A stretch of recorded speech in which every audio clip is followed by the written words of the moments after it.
Awami League, BNP, Waker আর কচুক্ষেতির মধ্যে common জিনিস কি? সাধারণ কমন জিনিস কি? যে ঠিকই ধরেছেন, কলিকাতা হারবাল। এদের পিছে আছে ইন্ডিয়ান ইন্টারেস্ট। কেমনে প্রফেসর ইউনূসকে সরানো যায়, তাড়াতাড়ি একটা নির্বাচন দেওয়া, তারপরে সাত্তারের মতো পাছায় লাথি দিয়ে খেদায় আওয়ামী লীগ আবার ক্ষমতায় আসে। তাইলে তো আর্মির গুম খুন করা জেনারেলরা আর তাদের কমান্ডার হাসিনার বোনজামাই ওয়াকার, যে কিনা ইন্ডিয়ান আর্মি চিফ এসে আরেকক্ষণ কথা কয়ে সরকার গঠন করেছিল, যে আসলে চায় নাই প্রফেসর ইউনূস সরকার প্রধান হোক, সেই ওয়াকুরুজ্জামান বাইসা যায়। শুনেন, সে যে চায় নাই প্রফেসর ইউনূস সরকার প্রধান হোক। শুনেন, সেনাপ্রধানের দিক থেকে মূল ভেটোটা ছিল যে ডক্টর মোহাম্মদ ইউনূস কেন, why not any other person. Doctor Mohammad ইউনূসের নামে মামলা আছে, তিনি একজন কনভিক্টেড পারসন। একজন কনভিক্টেড পারসন আসলে কিভাবে একটা দেশের প্রধান উপদেষ্টা হতে পারে? সেনাপ্রধান লাস্ট আমাদেরকে বলেছিল যে আমি বুকে পাথর চাপা দিয়ে এই সিদ্ধান্তটা মেনে নিচ্ছি। হাসিনা ও ঘষ্টায় ঘষ্টায় ডিগ্রি পাস করেছে 6 বছরে। বুকে স্ট্যান্ড লাগানো বোনজামাই কোটায় করা ওয়াকার সেনাপ্রধান, ওইও একই রকম। ওরও যোগ্যতা ছিল না সেনাপ্রধান হওয়ার, তাই খুঁজা বের করেছে ডাবল ড্রপ আউট অনুসন্ধানী কচুক্ষেতিরে। আল জাজিরা মনে বেশি টাকা পয়সা দেয় না তাদের কর্মচারীদের উপরি ইনকামের জন্য। বাংলাদেশের আয়নাঘর বিশেষজ্ঞ মিলিটারি এজেন্সির আর ইন্ডিয়ার ভাড়া খাটতে হয় এদের, দুঃখজনক। হাসিনা ইন্টারনেট বন্ধ করে দিছিল। আমরা ইন্টারনেট বন্ধ করিনি, ইন্টারনেট বন্ধ হয়ে গেছে। সেই জন্যেই আগামীতে যারা ক্ষমতায় যেতে চায় তারা সোশ্যাল মিডিয়ার উপরে বিলা। হ্যাঁ, বুঝছাও। আবার তাদেরই কেউ কেউ কয় সোশ্যাল মিডিয়া বন্ধ ছিল জন্য আন্দোলন শক্তিশালী হয়েছে। হাসিনা ইন্টারনেট বন্ধ করে দিছিল, ইন্টারনেট বন্ধ করে ক্র্যাকডাউন করলো, আন্দোলন প্রায় স্তব্ধ হয়ে গেছিল। জুলাইয়ে ইন্টারনেট বন্ধ করছিল কেন? ইন্টারনেট বন্ধ করে ইকোনমি বন্ধ হয়ে গেছিল, তার জন্য বাধ্য হয়ে ইন্টারনেট খুলিছে। আবার বাদ ভাগা সুনামির মতো আন্দোলন বিপ্লবে রূপান্তরিত হয়ে ভাষায় নিয়ে গেছে হাসিনাকে। এই সোশ্যাল মিডিয়ায় হয়ে উঠছে লড়াইয়ের প্ল্যাটফর্ম, যোগাযোগের উৎস, লড়াইয়ের বৈধতা তৈরির জায়গায়। সেই জন্যেই যারা ক্ষমতায় যাইতে চায়, যারা ক্ষমতায় ছিল, তাদের সবার জন্যেই সোশ্যাল মিডিয়া চক্ষুশূল হয়ে গেছে। এখন এখানে সবচেয়ে বড় প্রবলেম দাঁড়িয়ে গেছে আপনার সোশ্যাল মিডিয়া। আপনাদের তো তবু কিছুটা এথিক্স আছে, কিছুটা জবাবদিহিতা আছে, আপনাদের জবাবদিহি করতে হয়। সোশ্যাল মিডিয়াতে কোনো জবাবদিহিতা নাই, জঘন্য ভাষায় কথাবার্তা বলা হচ্ছে। আপনারা বলবেন এটাকে, যেটা গ্রহণযোগ্য?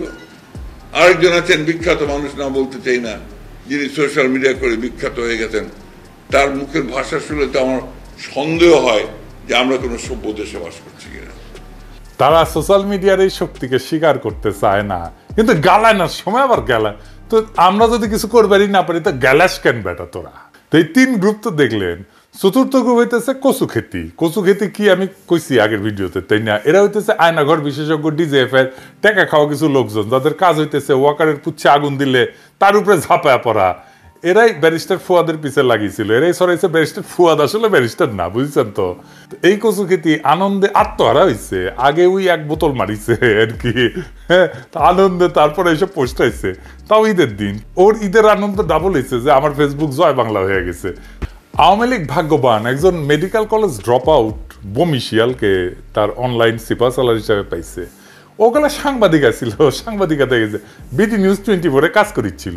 কচুক্ষেতিরা আরো বেশি ভাগ্যবান, একজন ডাবল ড্রপ আউটকে আপাতত তাদের অনলাইন সিপাসালার হিসাবে পাইছে। সে নাকি একই সাথে ক্যাডেট কলেজ ড্রপ আউট আর আর্মি ড্রপ আউট, সত্য মিথ্যা জানি না, কয় মানুষজন আর কি। সেও শেষ পর্যন্ত সাংবাদিক হয়েছে।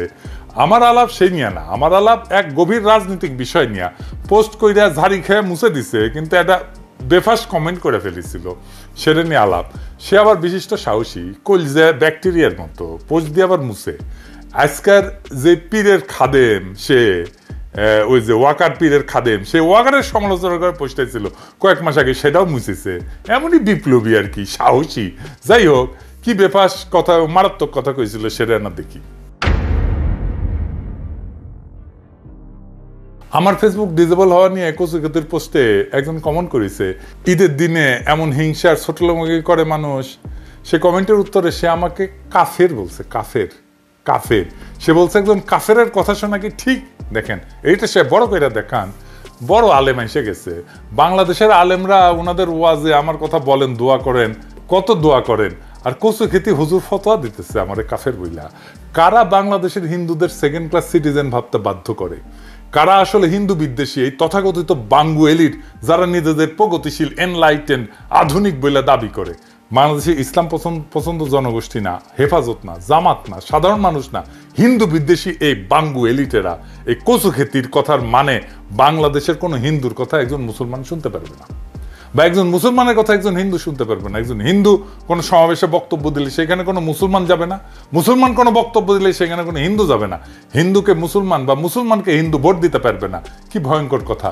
এই রাষ্ট্রে তাহলে থাকবে না। যখন একজন হিন্দু নাগরিক হিসেবে আপনি একজন মুসলমান নাগরিকের সাথে কোনোভাবেই এনগেজ হইতে পারবেন না, সেই সময় হিন্দু আর মুসলমান একসাথে রাষ্ট্র গড়ে একসাথে থাকতে পারে না। রাষ্ট্র হিসেবে বাংলাদেশ যেন দাঁড়াইতে না পারে, এটাই ভারতের আজন্ম চাওয়া। তারা সেই জন্যই ক্ষমতাবান করবে এমন মানুষদেরকে যারা মধ্যমেধার, যারা মনে করবে তাদের নিজের যেহেতু যোগ্যতা নাই, তাই ভারতের অনুগ্রহে আর 5 ক্ষমতা উপভোগ করি, সেই জন্য এই কচু খেতিদের খুঁজে পায়। এই জন্য ডাবল ড্রপ আউট পছন্দ। এই সিলসিলা অনেক পুরানা। মুজিবকে কেমনে খুঁজে বের করছিল সোহরাওয়ার্দীর বডিগার্ড? কলকাতায় পড়িছে না? তারা জানতো যে সে ফেলটুস ছাত্র, দামরা বিশ্ববিদ্যালয়ের গণ্ডি পার হইতে পারে নাই। হাসিনা ও ঘষ্টায় ডিগ্রি পাস করেছে 6 বছরে। বুকে স্ট্যান্ড লাগানো বনজামাই কোটায় করা ওয়াকার সেনাপ্রধান, ওইও একই রকম, ওরও যোগ্যতা ছিল না সেনাপ্রধান হওয়ার। তাই খুঁজে বের করেছে ডাবল ড্রপ আউট অনুসন্ধানী কচু খেতিরে। আল জাজিরা মনে বেশি টাকা পয়সা দেয় না তাদের কর্মচারীদের উপরে ইনকামের জন্য। বাংলাদেশের আয়নাঘর বিশেষজ্ঞ মিলিটারি এজেন্সির আর ইন্ডিয়ার ভাড়া খাটতে হয় এদের, দুঃখজনক। যাই হোক, আজ আর বেশি না দিই, কচু ক্ষেতের কচু আস্তে আস্তে আন্দাইতে হবে। এবার আসে আজকের মূল আলাপে। ঈদের র্যালি হয়েছে এবার, সুলতানি আমলের ঐতিহ্য অনুসরণ করে র্যালিটা হয়েছে। এটা বাংলাদেশের ঈদের আনুষ্ঠানিকতা একটা নতুন সংযোজন, কিছুটা সমালোচনার জন্ম দিচ্ছে। বিভিন্ন মোটিভের ব্যবহার নিয়ে আমার সাথে ইজাজের বেশ কিছু আইডিয়ার এক্সচেঞ্জ হয়েছিল, কিন্তু এই পুরো প্রক্রিয়ার সাথে যুক্ত থাকা আমার পক্ষে সম্ভব হয় না। তাই যে সমস্ত প্রতিক্রিয়া আসছে তার আলোকে ভবিষ্যতের র্যালিগুলোকে, বিশেষ করে পয়লা বৈশাখের র্যালি সর্বাঙ্গ সুন্দর হবে বলে আশা করি। আমরা এই র্যালির ভুল ত্রুটিগুলোকে ক্ষমাসুন্দর দৃষ্টিতে দেখার আহ্বান জানাই, মানে ঈদের র্যালি। আর একটা জিনিস মনে রাখবেন, কারা এই র্যালির জিনিস নিয়ে কারা আলোচনাটা তুলিছে? আওয়ামী লীগাররা। দেখে দিচ্ছি, দেখেন, ওদের কথায় নাইছেন না। আওয়ামী লীগাররা যেটি আলাপ তুলবে সেটার মধ্যে ঢুকবেনই না, আগে দেখবেন আওয়ামী লীগাররা কি করছে এটা নিয়ে। যেটা কবে তার উল্টা দিকে বসবেন, বুঝছেন? এইবার আসেন পয়লা বৈশাখের শোভাযাত্রা নিয়ে।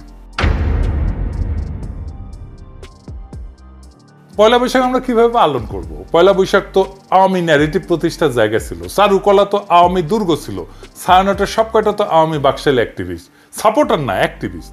রমনার বটমূলে যে গান গায় সেটা কেয়ারফুলি সিলেক্টেড, যা আওয়ামী বয়ানকেই তুলে ধরে। আপনার শোভাযাত্রার থিম ধরে সেই সময় বাংলাদেশের পলিটিক্যাল স্ট্রাগলের গতিমুখ ধরতে পারবেন, এবং বাংলাদেশের প্রগতিবাদীরা কি পলিটিক্যাল স্ট্যান্ড নিচ্ছে সেটাও ধরতে পারবেন। 2012 সালে তাদের থিম ছিল রাজাকার মুক্ত বাংলাদেশ, মুক্তিযুদ্ধের অনিঃশেষ। তখন চলতেছে পুরাদমে জামাত নেতাদের ফাঁসি দেওয়ার প্রস্তুতি। 2014 সাল ফাঁকা মাঠে গোলের নির্বাচন করেছে আওয়ামী লীগ। আওয়ামী লীগারদের মনে ভয় শঙ্কা, টিকবে তো সরকার। তারা থিম নিল উদ্ধত করো, জাগ্রত করো, নির্ভয় করো হয়ে। সবচেয়ে ইন্টারেস্টিং 2021 সালের থিম। তখন সারা দুনিয়ায় র্যাবের মানবাধিকার লঙ্ঘনের বিরুদ্ধে প্রচারণা, স্যাংশন আসতে পারে এটাও র্যাব জানে। তারা থিম নিল কালো ভয়ঙ্করের বেশে এবার ওই আসে সুন্দর। পয়লা বৈশাখের শোভাযাত্রার নাম করা হয় মঙ্গল শোভাযাত্রা। কলকাতার আনন্দবাজার নিউজ করত ঢাকার পয়লা যেন কলকাতার দুর্গাপূজার অষ্টমীর এক ডালিয়া। এইটাই ছিল কলকাতার জমিদার হিন্দুর পূর্ব বাংলার জয়। সে কালচারালি বাংলাদেশকে জয় করলো মঙ্গল শোভাযাত্রা দিয়ে। আর কি হইতো? ইসলামকে ডেমোনাইজ করা হইতো, দাড়ি টুপি পরা ফিগার বানায় তাদের ডেমোনাইজ করার দানবায়ন করা হইতো, আর আওয়ামী ন্যারেটিভের প্রচার করা হইতো। আমরা একটা উদাহরণ দিয়ে বুঝি, আসেন দেখি।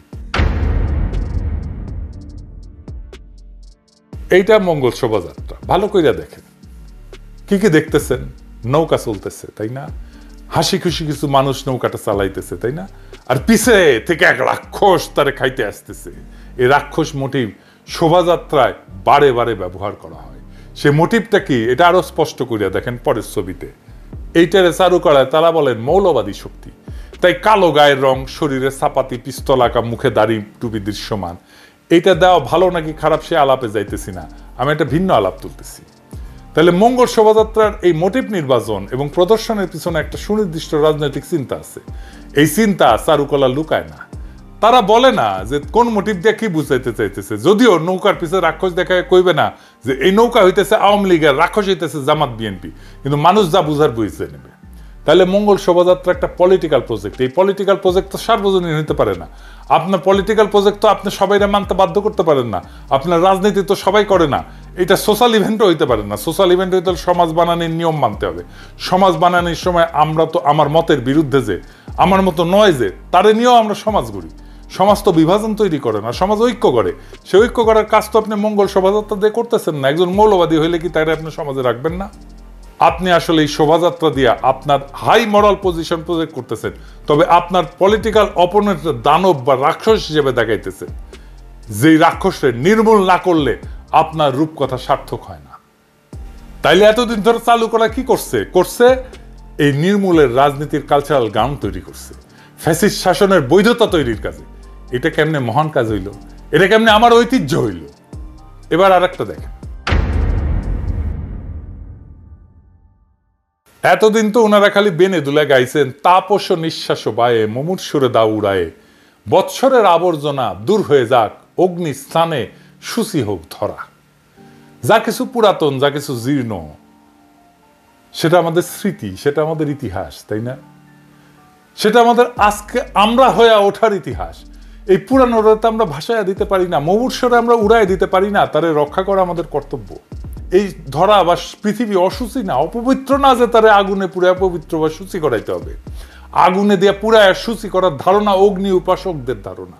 এটা ওয়ার অন টেররের প্রজেক্ট, আদার বা অপরের বোমা মেরা নির্মূল করার প্রজেক্ট। আপনার দুনিয়ারে অপবিত্র অসুচি কইরা রাখছে, আপনি তাদের জ্বালায়া পুরায়া দিয়ে পবিত্র করবেন। এইবারে সেই গানটার এই মোটিভ বানাইছে। তাই ওদের মূল মোটিভ চক্ষু বড় বড় কইরা ভয় দেখানি জল জ্বলে সূর্য।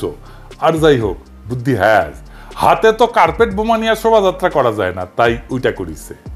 এইটারে ইউনেস্কো হেরিটেজের মর্যাদা দিচ্ছে। ইউনেস্কোর ঢাকা অফিসে বসতো সব ইন্ডিয়ান মাল, এখনো মনে হয় বসে। এরাই এই আকামটা করিছে। আসেন এবার হেরিটেজ নিয়ে দেখি। ইউনেস্কো মঙ্গল শোভাযাত্রাকে আমাদের সাংস্কৃতিক ঐতিহ্য বলে ঘোষণা করেছে। এটা দেখার পর আমার মনে যে প্রশ্ন প্রবলভাবে ঘুরপাক খাচ্ছে, সেটা হচ্ছে ঐতিহ্য বলতে ইউনেস্কো কি বুঝে, আর কোন কোন বৈশিষ্ট্য থাকলে কিছু ঐতিহ্য হয়ে ওঠে। বাংলায় ঐতিহ্য বলতে যা বোঝায় সেটা থাকতে হয় ইতিহাস এবং পরম্পরা। এবং বাংলা ভাষায় ঐতিহ্য মানে ইতিহাস, পরম্পরাগত কথা অথবা পরম্পরাগত উপদেশ বাক্যকে বোঝায়। জ্ঞানেন্দ্র মোহন দাসের বাংলা অভিধানের পৃষ্ঠা 298 দেখেন কি লেখা আছে, দেখেন তো এডিটর সাহেব, দেখেছেন? ইংরেজিতে হেরিটেজ বলতে বোঝায়, বাংলা ঐতিহ্য বলতে তা বোঝায় না। ঐতিহ্য শব্দটা হেরিটেজের ভুল বাংলা।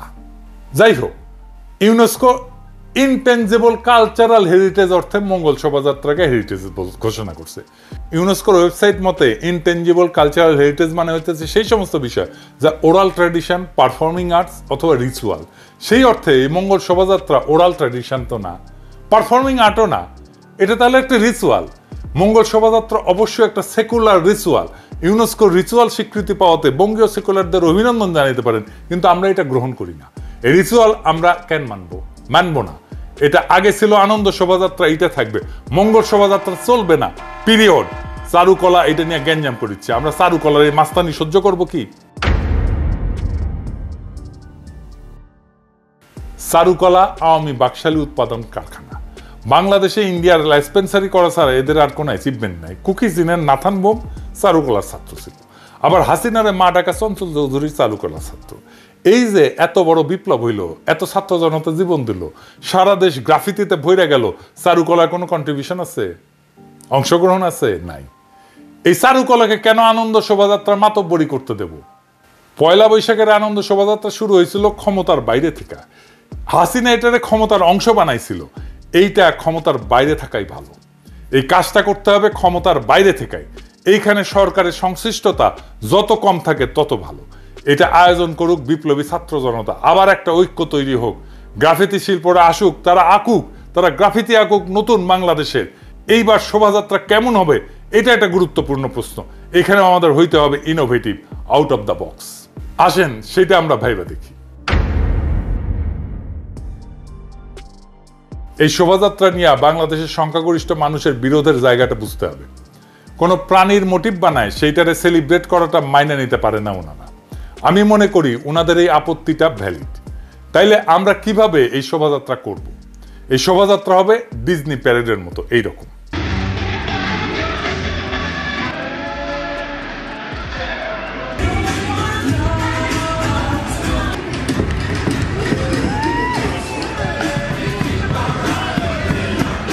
এই শোভাযাত্রার শুরুতে থাকবে বাংলা সনের প্রবর্তক আমির শাহ ফতেউল্লাহ সিরাজির নাম এবং প্ল্যাকার্ড নিয়ে একটা দল। তারা দরকার হলে নানা ধরনের পারফরমেন্স করবে। তারপরে সকল সাধকের নামে দল, শাহ মখদুম, শাহ পরাণ, শাহ জালালের নাম নিয়ে দলগুলা মার্চ করবে একের পর এক। এরপর আসবে ইখতিয়ার উদ্দিন মোহাম্মদ বিন বখতিয়ার খলজির সপ্তদশ অশ্বারোহীর দল, যারা বাংলা বিজয় করছিল, টকবক করে ঘোড়ায় চেপা। সারদা একাডেমির ঘোড়া আনান থাকবি, এইটা সাহেব না ঘোড়ার সাউন্ড দেয়। এই শোভাযাত্রা শেষ হইলে হামাক দিয়েন ঘোড়াগুলা, কিছু জাউরাদের ঘোড়া দিয়ে। গিয়াসউদ্দিন তোগলকের পথ ধরে আসবে সিরাজউদ্দৌলা, মোহনলাল, মীর মদন। আসবে পলাশির যুদ্ধ, তিতুমির, ইসাখা, বারো ভুইয়া, সৈয়দ আহমেদ বেরেলভি, পাকিস্তান সৃষ্টি, ভাষা আন্দোলন, ৭১-এর বীরশ্রেষ্ঠরা, ১৯৯০-এর আইকনিক নূর হোসেন, বুকে পিঠে স্বৈরাচার নিপাত যাক গণতন্ত্র মুক্তি পাক লেখা, ৫ই মের গণহত্যা, নিরাপদ সড়ক আন্দোলন। এরপর সর্বশেষ ২০২৪-এর শহীদেরা আবু সাইদ, মুগ্ধ, ওয়াসিম, আনাস, রিয়াগোপ, মুগ্ধ সহ হাজার হাজার শহীদের ছবি নিয়ে যাত্রা। সবার নাম থাকবে সেখানে, সম্ভব হলে আহতদের এই শোভাযাত্রায় নিয়ে আসা হবে সর্বোচ্চ সম্মান দিয়া। ব্যয়কুল এলে শোভাযাত্রা শেষ হবে জিয়াফত দিয়া, সামাজিক জিয়াফত দিয়া। শোভাযাত্রা শুরু হবে ঢাকা বিশ্ববিদ্যালয় মসজিদ থেকে, শেষ হবে বাইতুল মোকাররমে। বাংলাদেশ ভেঙ্গে আসবে এই ইতিহাসের উৎসমুখে ফিরে যাওয়ার মহাযাত্রায়। পয়লা বৈশাখ কেবল বাংলা নববর্ষের সূচনা না, এটা আমাদের জাতির চেতনা, ঐতিহ্য এবং সংস্কৃতির মিলন মেলা। ইতিহাসের কঠিন প্রেক্ষাপটে দাঁড়ায় যখন আমাদের সংস্কৃতিকে বিকৃত করার অপচেষ্টা করা হয়, তখন পয়লা বৈশাখের শোভাযাত্রা আমাদের নতুন করে আত্মপরিচয় খুঁজে নিতে শেখায়। এই শোভাযাত্রা কেবল আনন্দের উৎসব না, এটা মুক্তির বার্তা, ঐক্যের প্রতীক এবং সামাজিক বৈচিত্র্যের উদযাপন। এটি আমাদের স্বাধীনতার চেতনা আর স্বকীয়তা বজায় রাখার সংগ্রামের প্রেরণা যোগাবে। পয়লা বৈশাখের আনন্দ শোভাযাত্রা যেন ক্ষমতার হাতিয়ার না হইয়া সাধারণ মানুষের সংস্কৃতির প্রতিচ্ছবি হয়। এটা হবে এমন এক উদযাপন যা বাংলাদেশের প্রকৃত ইতিহাস আর বীরত্বের কাহিনী তুলে ধরে। বৈশাখের বর্ণিল সাজে আমরা যখন নববর্ষকে বরণ করি, তখন মনে রাখতে হবে এই শোভাযাত্রার মূল সুর হলো আমাদের ঐতিহ্য আর মজলুম আত্মপরিচয়। নববর্ষের উৎসব হোক সকলের জন্যে আনন্দে, ঐতিহ্যে আর আত্মপরিচয়ের ইনকিলাব জিন্দাবাদ। দ্বিপাক্ষিক বৈঠকে ডক্টর ইউনূসকে যে বার্তা দিলেন নরেন্দ্র মোদী। বাংলাদেশের প্রধান উপদেষ্টা ডক্টর মোহাম্মদ ইউনূসের সঙ্গে ভারতের প্রধানমন্ত্রী নরেন্দ্র মোদীর এক দ্বিপাক্ষিক বৈঠক অনুষ্ঠিত হয়েছে। বুধবার ব্যাংককে বিমস্টেকের সম্মেলনের পার্শ্ব বৈঠকে এ বৈঠক অনুষ্ঠিত হয় বলে ভারতের পররাষ্ট্র মন্ত্রণালয়ের এক প্রেস বিজ্ঞপ্তিতে এ তথ্য জানানো হয়েছে।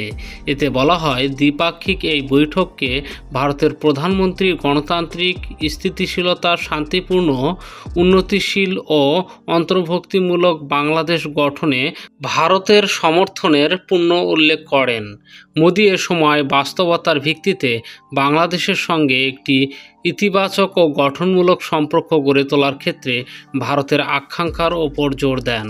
তিনি দ্বিপাক্ষিক সম্পর্কের প্রতি ভারত সরকারের জনগণ কেন্দ্রিক দৃষ্টিভঙ্গির কথা উল্লেখ করে বলেন, দুই দেশের মধ্যে সহযোগিতা জনগণের জন্য বাস্তবসম্মত সুফল বয়ে এনেছে। ভারতের প্রধানমন্ত্রী বলেন, এমন কোনো বক্তব্য বা প্রচার এড়িয়ে চলা উচিত যা পরিবেশকে নষ্ট করতে পারে। সেই সঙ্গে সীমান্ত সুরক্ষার বিষয়ে তিনি জোর দিয়ে বলেন, আইন কঠোরভাবে প্রয়োগ করা এবং বিশেষ করে রাতের বেলায় অবৈধ অনুপ্রবেশ প্রতিরোধ করা জরুরি। দ্বিপাক্ষিক সংলাপের মাধ্যমে প্রয়োজনীয় বিষয়গুলো পর্যালোচনা ও সম্পর্ক উন্নয়নের জন্য বিদ্যমান প্রক্রিয়া সক্রিয় রাখা যেতে পারে। পাশাপাশি নরেন্দ্র মোদী বাংলাদেশের সংখ্যালঘুদের বিশেষ করে হিন্দু সম্প্রদায়ের নিরাপত্তা নিয়ে ভারতের উদ্বেগের কথা প্রকাশ করেন এবং তাদের নিরাপত্তা নিশ্চিত করার বিষয়ে বাংলাদেশ সরকারের প্রতি আহ্বান জানান। সংখ্যালঘুদের বিরুদ্ধে সংগঠিত সহিংস ঘটনার সুস্থ তদন্তের প্রয়োজনীয়তার উপর গুরুত্ব দেন তিনি। ভারতের প্রধানমন্ত্রী এ সময় বাংলাদেশের অন্তর্বর্তী সরকারের প্রধান উপদেষ্টা ডক্টর মোহাম্মদ ইউনূসকে বিমস্টেকের সভাপতির দায়িত্ব গ্রহণের জন্য অভিনন্দন জানান এবং এই ফোরামের নেতৃত্বে আঞ্চলিক সহযোগিতা আরও জোরদার হবে বলে আশাবাদ ব্যক্ত করেন। উভয় নেতা এ সময় বিমস্টেকের কাঠামোর আওতায় আঞ্চলিক সংহতি বৃদ্ধির জন্য পরামর্শ ও সহযোগিতা আরও জোরদার করার ব্যাপারে সম্মত হন। নরেন্দ্র মোদী দৃঢ়ভাবে বিশ্বাস করেন দুই দেশের পারস্পরিক স্বার্থ সংশ্লিষ্ট সব বিষয় দ্বিপাক্ষিক আলোচনা ও সমঝোতার মাধ্যমে সমাধান করা সম্ভব, যা দীর্ঘস্থায়ী ও পারস্পরিক লাভজনক সম্পর্ক বজায় রাখার জন্য গুরুত্বপূর্ণ হবে। সম্মানিত প্রিয় দর্শক, ভিডিওটি সম্পর্কে আপনাদের মহামূল্যবান মতামত কমেন্ট করে জানিয়ে দিন। সবাই সুস্থ থাকুন, ভালো থাকুন। আসসালামু আলাইকুম।